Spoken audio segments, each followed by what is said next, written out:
Subscribe करें और दबाएं बेल आइकन ताकि कोई खबर रह न जाए। नाज़रीन, आपको बताएं, हालिया बारिशों के बाद भारत ने दरियाए रावी में 1,85,000 क्यूसेक का सैलाबी रेला छोड़ दिया। डिस्ट्रिक्ट के मकाम पर बहाव 30,000 क्यूसेक है। ये रेला अगले 48 घंटों में शाहदरा लाहौर पहुंचेगा।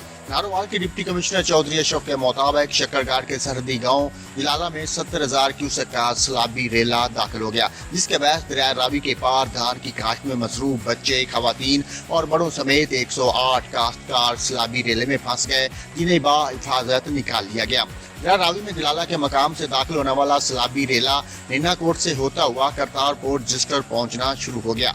रजिस्टर के मकाम पर बहाव 30,000 क्यूसेक हो गया। ये रेला अगले 48 घंटों में शाहदरा लाहौर पहुंचेगा। उधर भारत से आने वाले सैलाबी रेले से शक्करगाड़ के करीब नाला बही के बहाव में निचले दर्जे की सैलाबी सूरत हाल है।